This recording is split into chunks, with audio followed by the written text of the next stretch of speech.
अभिवादन करतो.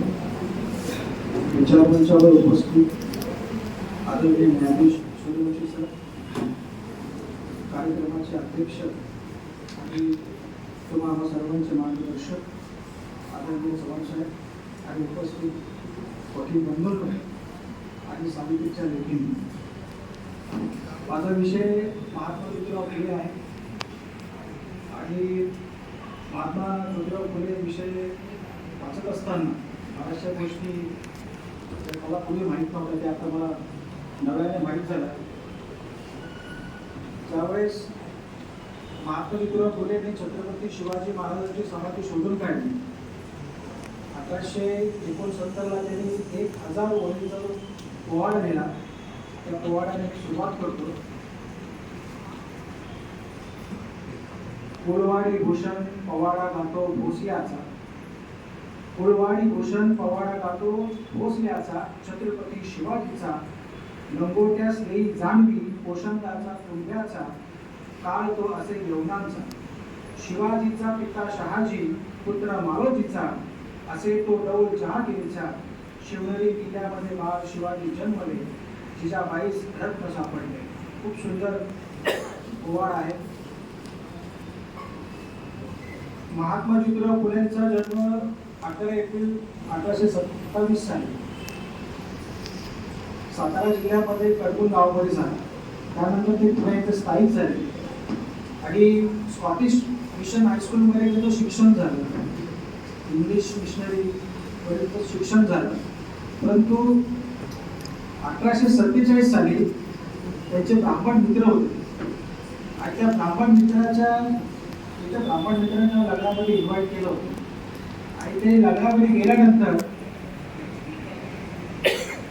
महात्मा ज्योतिराव फुल्यांना अपमानित केलं गेलं आणि त्यांना शूद्र म्हणून ठरवलं गेलं. आणि ती गोष्ट त्यांच्या जीवनामध्ये टर्निंग पॉईंट होतं. त्यांनी त्यांच्या वडिलांना विचारलं की आपण शूद्र का आहोत. तर वडिलांनी त्यांना थोडक्यात दिलं की आपण खालच्या जातीचे आहोत. महात्मा ज्योतिराव फुले ज्या शाळेमध्ये शिकत होते स्कॉटिशमध्ये, तिथे प्रिन्सिपल होते, फादर होते. त्यांनी त्यांना एक पुस्तक दिलं. त्या पुस्तकाचं नाव आहे राईट्स ऑफ मॅन, माणसांचे अधिकार, आणि त्या लेखकाचं नाव आहे थॉमस पेनी. ह्या ग्रंथामुळे महात्मा ज्योतिराव फुल्यांना माणसाच्या अधिकाराचं म्हणजे त्यांना एक प्रकाश पडला किंवा मार्ग मिळाला आणि तिथून त्यांच्या आयुष्याला ती सुरुवात झाली सामाजिक विचार परिवर्तनाची. सावित्रीबाई फुले सोबत त्यांचं लग्न झालं. 1 जानेवारी 1848 मध्ये त्यांनी पहिली शाळा वगैरे चालू केली वगैरे. परंतु आई हा शब्द ज्यावेळेस त्यांच्या जीवनामध्ये आला, आई, तर त्यांनी फार सुंदर विश्लेषण केलंय की आई ही 2 वेळा आई असते. एक ती मुलांची असते आणि दुसरं ती नवीन विचारांची आई असते. असं त्यांनी आईच्या याच्यामध्ये विश्लेषण केलं.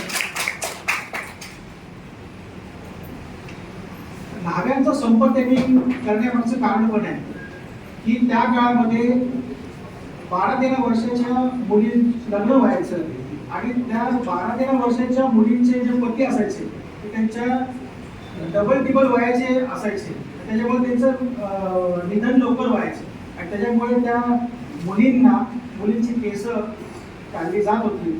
आणि न्हाव्यांचा संप त्यांनी सावित्रीबाई फुलेंनी आणि महात्मा ज्योतिराव फुलेंनी त्यांच्या सत्यशोधक समाजाच्या वतीने तो संप घडवून आणला आणि केशवपण करणं त्यावेळेस थांबलं.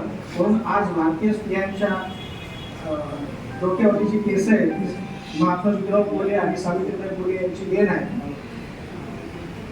1863 साली त्यांनी बाल हत्या प्रतिबंधक हा जो गृहाची स्थापना केली. त्यावेळेस बऱ्याचशा मुलींचं शोषण व्हायचं.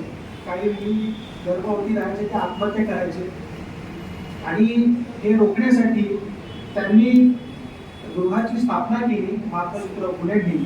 आणि त्यांनी पत्रक काढलं. त्या पत्रकामध्ये त्यांनी लिहिलं होतं की विद्वांनो, इथे येऊन गुप्तपणे आणि सुरक्षितपणे बाळंत व्हा. तुम्ही आपले मूळ न्यावे किंवा इतर ठेवावे हे तुमच्या खुशीवर अवलंबून राहील. त्या मुलांची काळजी हा अनाथाश्रय घेईल.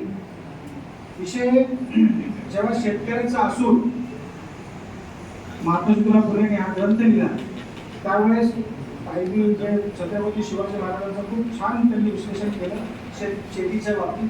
त्याच शेतीचा विचार घेऊन त्याला महात्मा फुलेंनी छत्रपती शिवाजी महाराजांना गुरु मानलं होतं.